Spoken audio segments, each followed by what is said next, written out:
ఏమిటి మాధవ్, సంవత్సరాల తరబడి అక్కడే ఉండిపోయావు? మమ్మల్ని అందరినీ మర్చిపోయావు బావా. ఎన్ని ఉత్తరాలు రాసినా సమాధానం కూడా లేదు. అదేం లేదు, నేను ఒక చోట ఉంటేగా. సరే కూర్చోండి కూర్చోండి.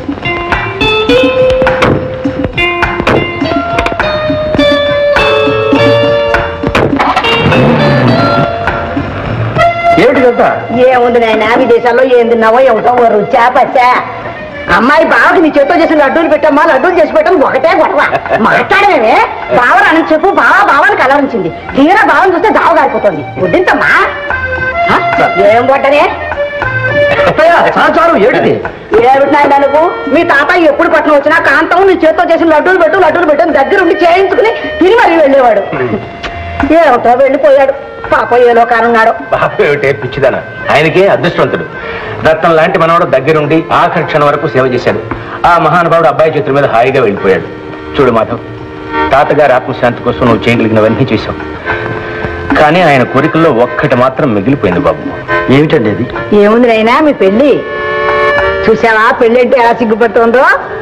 అత్తయ్య, నాకు ఇప్పట్లో పెళ్లి చేసుకోవాలని లేదు. నా మనసు అంత బాగోలేదు. అలా అంటావు నాయనా? పాపం మీ తాతయ్య. అత్తయ్య, ఇక ఆ విషయం ప్రస్తావించు. ఏమే వదిలేసి, అసలే అబ్బాయి మనసు బాగలేదంటే ఊరికే వేధిస్తావు. ఊరుకో. మావయ్య, మన హాస్పిటల్ పరిస్థితి మందులు లేవట, ఆఖరికి జీతాలు కూడా ఇవ్వడం లేదట. ఎవరన్నారు? డాక్టరే ఉత్తరం రాశాడు. నేను అనుకుంటూనే ఉన్నా బాబు, వాడు పరమ త్రాష్టుడు. శాంపుల్ మందులు కూడా అమ్ముకునే రకం. అయినా ఒకసారి వెళ్ళి చెక్ చేసి వస్తానుండు. మీరెందుకులేండి, నేనే వెళ్తాను. హాస్పిటల్ కూడా చూసినట్టుంటుంది. సరే అలాగే, ముందు టిఫిన్ కానీ.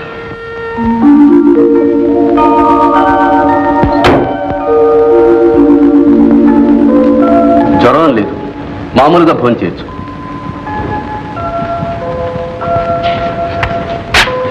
ఈ మందు 2 రోజులు వాడండి, తగ్గిపోతుంది.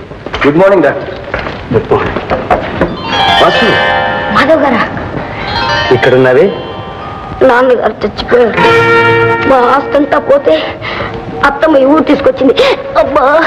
ఏమిటి వాసు? పాపం, వెన్నెముక మీద గట్టి దెబ్బ తగిలిందండి. అలాగా? అవునండి. నేను కదలలేను, మెదలేను. ఎప్పుడు మంచం మీద పడి ఉండాల్సింది. ఒక్కొక్కప్పుడు చచ్చిపోవాలనిపిస్తుంది. ఏమిటి ఆ మాటలు? డాక్టర్, ఇక్కడ వీల్ చైర్ ఉందా? ఉందండి, తెప్పించండి. బాయ్, ఆ వీల్ చైర్ తీసుకురా. ఈ చైర్లో కూర్చోబెట్టి పంపించండి. అలాగే.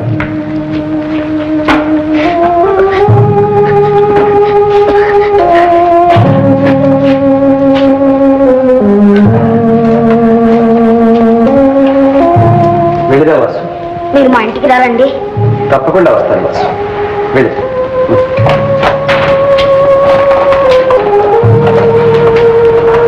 డాక్టర్, ఈ కుర్రాడు మళ్ళా లేచి తిరిగే అవకాశం లేదా?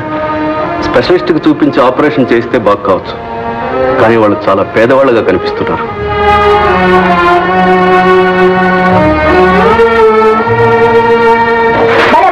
బాగుందమ్మా, చూడమ్మా, చూడు.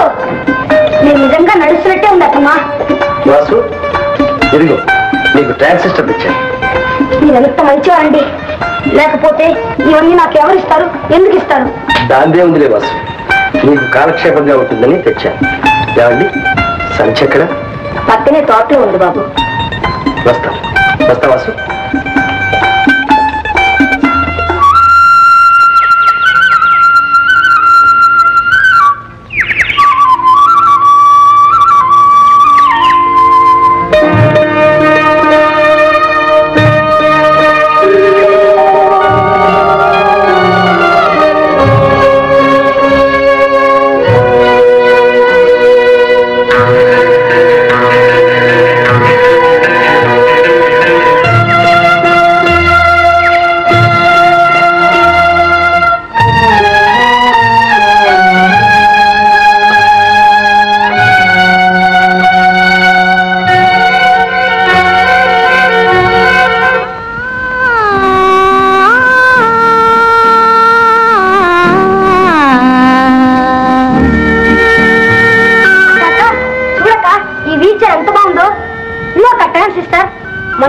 కొని ఇన్ని రోజులైంది. ఎక్కడికి ఇవన్నీ? మాధవ్ గారు ఇచ్చారక్క. వాసు, ఇవన్నీ తిరిగి పంపించాయి. ఏమక్క? ఎందుకు? అదంతా నీకు అనవసరం. ముందు చెప్పినట్టు చెయ్యి. నేను ఇవ్వను. ఏమన్నా? ఇవ్వను. ఇవ్వవు? ఎందుకు ఇవ్వాలంటే? ఎందుక? ఆయన ఎవరు, మనం ఎవరు? ఆయన దగ్గర మనం ఎందుకు తీసుకోవాలి? లేకుంటే లేనట్టు పడి ఉంటాం. అంతేకాని ఊళ్ళో వాళ్ళందరి దగ్గర ఆ చేయి చాచి తీసుకునేంత కర్మ ఏం పట్టింది? నేను చేయి చాచి అడగలేదు. ఆయన జాలి పడి ఇచ్చారు. జాలి? నీ మీద అమాంతంగా పుట్టుకొచ్చిందేం జాలి? ఇప్పుడంతా అలాగే ఉంటుంది. రాను రాను బయటపడుతుంది దుర్బుద్ధి. మాధవ్ గారు అలాంటి వారు కాదు. ఆయన చాలా మంచివారు. నీకందరూ మంచివాళ్ళే, నీకందరూ చెడ్డవాళ్ళే. ఈ దృష్టిలో ఎవరికి జాలి దయ అంటుందో. అసలు నీకుంటేగా. ఏమిటిది? అవిటి వాడిని జాలిపడి మాధవ్ గారిస్తే వాడు తీసుకోవడం తప్ప? కాలు కదపలేక రాత్రి పగళ్ళు ఆ కుక్కి మంచం మీద పడి ఏడుస్తున్నాడే. కనీసం మాట్లాడడానికి తోడైనా లేరని బాధపడుతున్నాడే. వాడు ఎంత నరక యాతన అనుభవిస్తున్నాడో ఆలోచించావా? ఆలోచించే ఆ తోటకు నా రక్తం ధారపోస్తున్నాను. ఎండనక వాననక మగవాడి కన్నా హీనంగా చాకరీ చేస్తున్నాను. అందులో 4 రాళ్లు మిగిలితే వీడికి కావలసినవి కొనిపెట్టాలని, మంచి వైద్యం చేయించాలనేగా. వీడి కోసం నేను ఇన్ని అవస్థలు పడుతుంటే వీడికి నా మాట అంటేనే లెక్క లేకుండా పోయింది. నన్ను క్షమించక్క. ఇంకెప్పుడు ఎవరి దగ్గర ఏమి తీసుకోను. తిప్పి పంపించాక ఊరుకోక.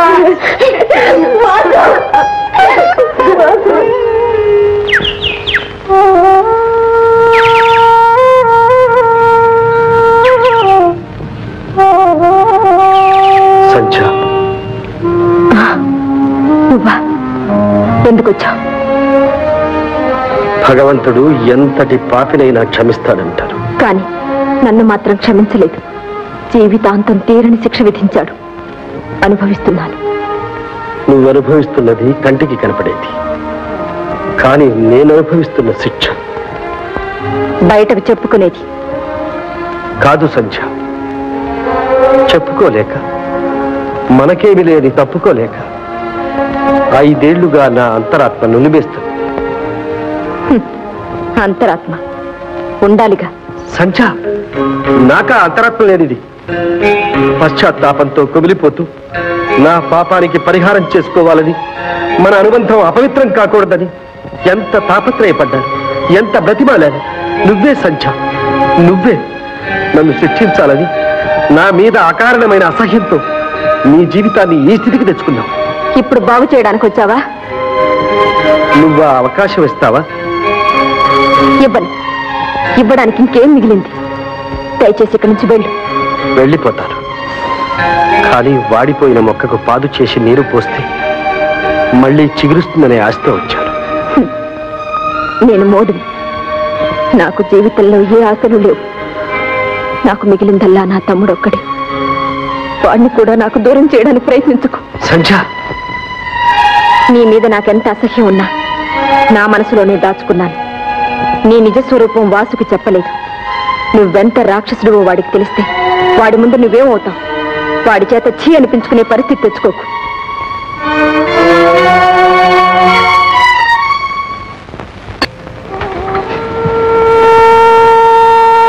చూడండి, ఆపరేషన్ చేస్తే బాగుపడుతుందని నా నమ్మకం. నిజంగానా డాక్టర్? మళ్ళీ నేను లేచి నడుస్తానా? షూర్ షూర్, తప్పకుండా. మిస్టర్ మాధవ్,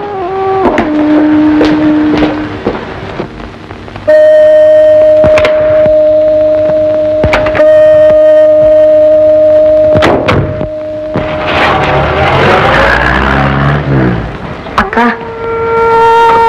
బాబు, నేను ఆపరేషన్ చేయించుకుంటానక్క. వద్దు వాసు, వద్దు. సంధ్య, ఏమిటన్నా ఇది? వాడికి వైద్యం చేయించడానికి ఎంతో ప్రయత్నించావు. తీరా అవకాశం వస్తే వద్దంటున్నావు. ఏమిటి నీ అభిప్రాయం? అత్తయ్య, ఆపరేషన్ అంటే మాటలా? ఓల్డంత డబ్బు కావాలి. ఇప్పుడు మనం ఎక్కడ తేగలం? డబ్బుల గురించి మీరేం బాధపడకండి, నేను ఇస్తాను. అక్కర్లేదు. మాకు డబ్బు వచ్చినప్పుడే చేయించుకుంటాం. ఎప్పుడు వచ్చేది? ఆ డబ్బు వచ్చేలోగా నేను చస్తాను. వాసు, ఏమిటా మాటలు? అసలు నాకు బాగా బాగా నీకుంటేగా. నేను మళ్ళీ మామూలు మనిషిని తిరగాలి నీకుంటేగా.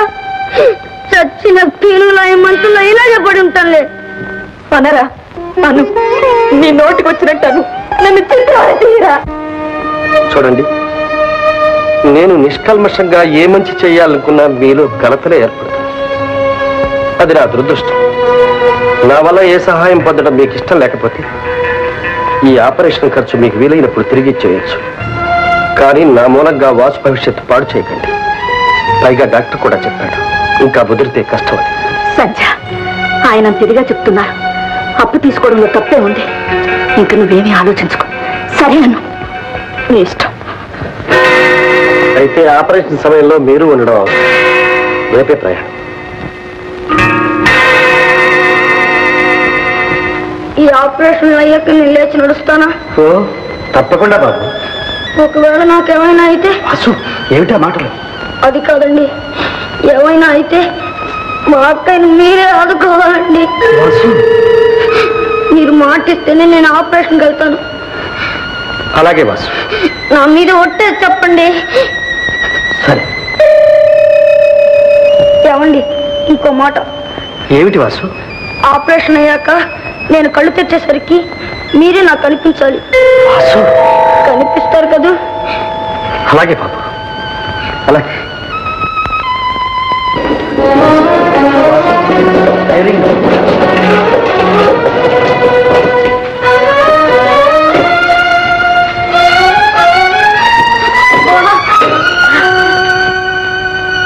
అక్క, వాసు వెళ్ళొస్తాను అక్క.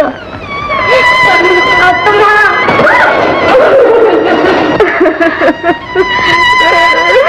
ఏమిటమ్మాయి? అవిటి వాడికైనా నా కళ్ళ ముందు మసలుతుండేవాడు. ఈ ఆపరేషన్ ఏమవుతుందో. ఊరుకోమ్మా, ఊరుకో. డాక్టర్ గారు చెప్పారు ఏమీ భయం లేదని. చూడు, నువ్వు ఇప్పుడు కంట తడి పెట్టడం మంచిది కాదు.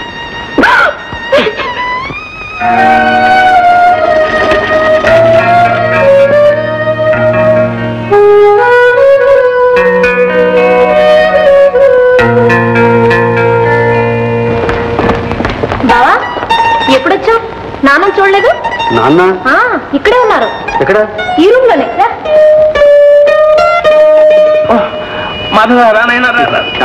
ఎప్పుడు రావటం అమ్మా? ఏమిటండి ఇది? ఇక్కడ ఎందుకున్నారు? ఏం చెప్పమంటావు నాయనా, కన్నానుగా పుత్రరత్నాన్ని, దాని ఫలితం. ఏం లేదు మాధవ్, తండ్రి కొడుకులకి ఏదో తగాదా వచ్చింది. దాంతో మన బాబ్జీ ఏం చేశాడు తెలుసా? టెలిఫోన్ చేసి రుజువులు పట్టించి మా గురువు గారు అరెస్ట్ చేయించాడు. ఒక్కరోజు జైల్లో ఉన్నానో లేదో బాబు, వచ్చే కీళ్ల నొప్పులు. చూడు బాబు, ఇంత బ్రతికి ఇంత ప్రజాసేవ, ఇంత దేశ సేవ చేసి హాస్పిటల్లో ఉంటున్నా చుట్టూ పోలీస్ కాపులా మాత్రం తప్పలేదు. ఈ యోగం అందరికీ కలుగుతుందా? మహానాయకులకు, మహాత్ములకు, త్యాగమూర్తులకు కలుగుతుంది. కానీ ఆ జాబితాలో పడ్డారు మా రావు గారు. ఏమిటో లేరా? మరి బెయిల్ ప్రయత్నాలు ఏమీ చేయలేదండి? చేద్దామా వద్దా అని ఆలోచిస్తుంది. ఎవరున్నారు చేయడానికి? నువ్వేమో ఊరెళ్ళి కూర్చున్నావు. సరే, నేను వెళ్ళి ఆ ప్రయత్నం చేస్తాను. అలాగే బాబు. చాలా థ్యాంక్స్, చాలా థ్యాంక్స్. బావా, అసలు నువ్వెందుకు వచ్చావు ఇక్కడికి? ఎవరో తెలిసిన వాళ్ళు ఉంటాను.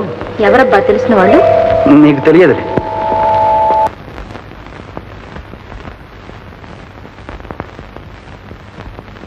Now you can go in.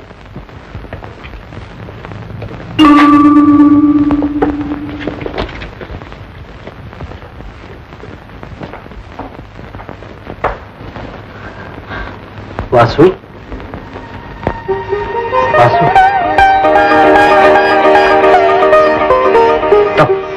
అలా చేయకు.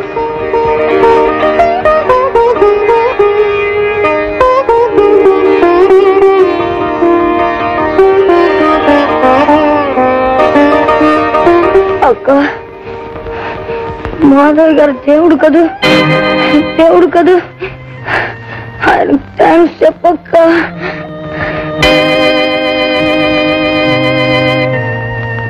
ఎక్కువగా మాట్లాడుకో, రెస్ట్ తీసుకో. బావా, ఇక్కడున్నావా? ఓ, వీళ్ళ నాకు తెలియని వాళ్ళు అన్నావే. బావా, వీళ్ళ గురించి నీకంటే నాకే బాగా తెలుసు. జ్యోతి, ఏమమ్మా సంధ్యారాణి గారు, ఎక్కడెక్కడ తిరిగారో, ఏమయ్యారో, చివరికి ఇక్కడ తేలేరన్నమాట. జ్యోతి, ఏమిటా మాటలు? బావా, ఈవిడి గారి సంగతి నీకు తెలియదేమో. చాలా పెద్ద గ్రంథం ఉందిలే.